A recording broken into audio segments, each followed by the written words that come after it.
Welcome to the Lynette Zang YouTube channel, where we support community and sound money globally. Make sure you help us build this channel by subscribing. Just hit that subscribe button and the bell so we can remind you when great stuff is being posted. Today, I had a wonderful question that does come up, and I want to help you understand it. And that question from a wonderful viewer is, if the dollar has lost value and is losing value, even now, why is the dollar so strong today? Well, this is one of those misconceptions in the way that they do it to make you believe something that is not true. And I'm going to show you the different ways in which you can value a dollar, because you probably have seen this headline that just recently came out. Dollar posts longest win in 5 months as Treasury yields hit 2024 peak. Now, part of the reason why they say that, and part of the reason why Wall Street reacts to that, is because gold, the safest thing you can do, does not pay dividends. But bonds, which are debt, do pay dividends. So Wall Street, and let me just say, I'm talking about this globally, that's what makes people or entities want to buy the dollar, is for that yield.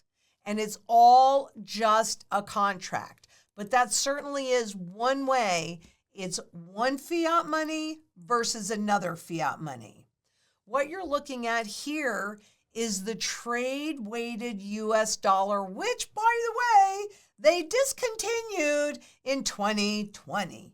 Perhaps they didn't really want anybody to keep looking at this, because now it just goes back to 2006, like 1971 and 1982 didn't happen.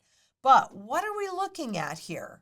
We are actually looking at a negative trend cycle. What do we know? I don't care what chart you're looking at. What you know is when you see lower and lower highs, ultimately you get lower lows. So even against, and when people are talking about the dollar losing its status as world reserve currency, etc., this is what they're really referring to, is the fact that this is one fiat debt-based currency versus another fiat debt-based currency. But the reality is, it doesn't really have that much impact on you other than the loss of purchasing power, which is not reflected in this. It's just one fiat to the next. And they trade these. It had the dollar and all foreign exchange. It's one of the most widely traded fiat money instruments in the world, quite honestly.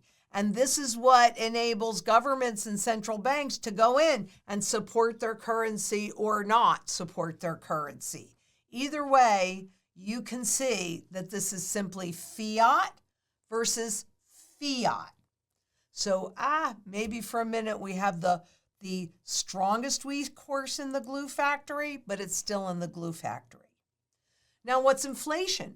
Oh, Janet Yellen calls market reaction to inflation data a tremendous mistake. Come on, public. What is it that you're not looking at that you should be looking at? And she says, I think is a tremendous mistake to focus on minor fluctuations and to have failed to see the longer term and big trends. And the trend here is that inflation is moving decisively down. It's slowing down maybe in certain areas, and it's speeding up in other areas. That's the loss of the purchasing power, which matters more to you and me. But inflation, I'm going back to this because she's right. It's important to see the longer term and bigger trend. So what is that trend? It's this, right? That's the trend. That's the long-term trend. This is where the dollar came out. Remember, Paul Volcker raised those interest rates up to actually 21.5% intraday, and the interest rates have been going down. So has the value of the dollar against other currencies. So now let me just go back to that. That is the longer trend.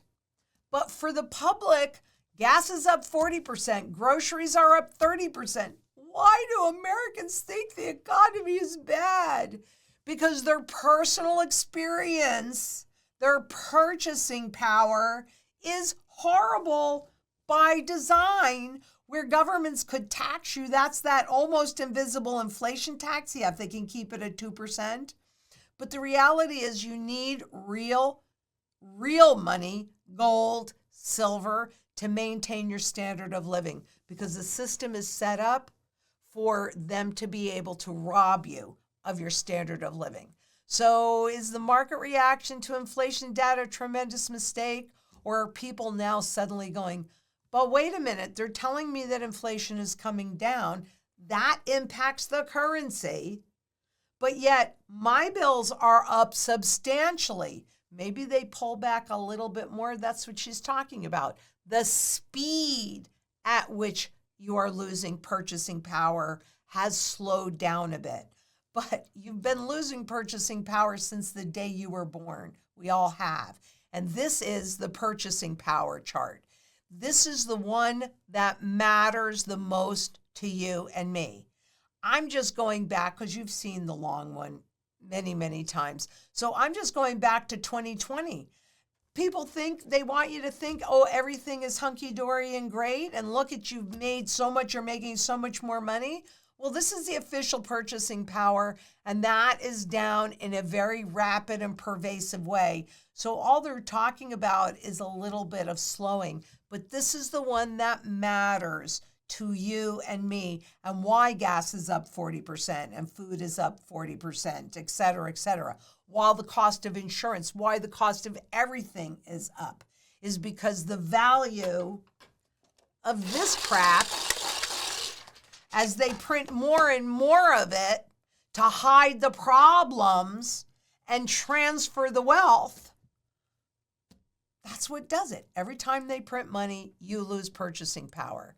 This is the official consumer price index. So the CPI, the inflation data. Again, if I went all the way back to the beginning, you just see that it always goes up, right?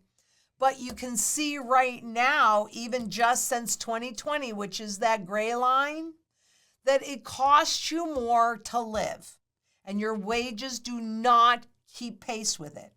So what you're looking at here is the one that matters the most. It's the fiat money, this stuff, versus what you can buy with it. And by the way, the only difference between inflation and hyperinflation is the speed of that inflation. There are a number of different entities that actually track the real costs of data going up.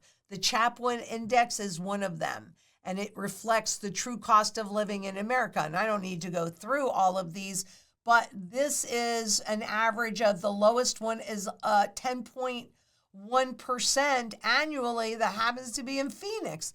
But you can see that the CPI that they're telling you, the inflation that they're telling you, is just a lie, right? It's just, okay, let's just hide things, and then we'll tell people that, and they just won't get it, and we'll continue to get away with it. But the data solidly supports what many Americans have suspected for years. The CPI no longer measures the true increase required to maintain a constant standard of living. Because they'll take, oh, steak gets too expensive, they'll pull that out and they'll put in chicken. Oh, chicken is too expensive, they'll pull that out and they'll put in hot dogs. So that's called hedonics. They just keep changing things. This is the main reason that more people are falling behind financially, and why more Americans rely on government entitlement programs and credit cards and debt to retain that standard of living. But when people hear conflicting information on the same topic, it creates cognizant dissonance. And what happens to most people when that happens is they just dismiss it. They just can't think about it. And that enables the central banks and the governments to get away with it. And then finally, this is the front facing to what people see, which is a contract. This is a spot gold contract. It's supposed to represent gold in the ground, unmined, unminted, but the reality is it's just a trading vehicle to control the visible price. And what do we see? We see this breakout, right? It's still being suppressed. It's like a spring, and I'm not really good at doing this yet, but when you hold down a spring and you hold it down, you hold it down, you hold it down. I'm going to get better at that. When you release it, it shoots in a direction unless they have to put even more pressure on it. And I've shown you the derivatives, the gold contract derivatives that held in the FDIC insured deposits. But since gold is good money, this stuff is fiat money. I made a comparison so you could see it for yourself. And this is a relative performance chart. And spot gold is in red and the US dollar index is in that blue.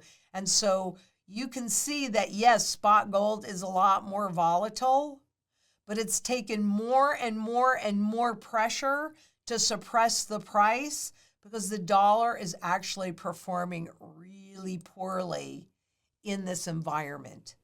Of course it is. You saw that it's dying against even all those other currencies, against your purchasing power. And what you're looking at here is the PCGS 3000, so this kind of level of coin. And that level of coin has had a decisive breakout because this is a physical only market.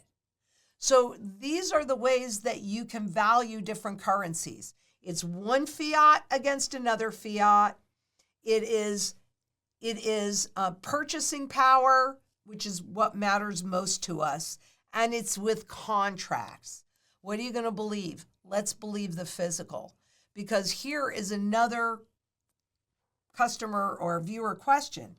And he said, my father, who all his life traded cows and baby beef, always said for the last 200 years, 1 ounce of gold then and now. Check it out if it's true. Buys a cow. Well, here you go. I did check it out. And even though I could only go back to 96, if you look at the spot price of gold versus the cow, guess what you find? Your father is right. And I think that's important to understand that when you accept your experience, instead of going into denial, which is what a lot of people do because of this cognizant dissonance, it doesn't really serve you well. So thank you very much. I really appreciate all these comments, and I want you to make sure we've just created a new email, questions@LynetteZang.com.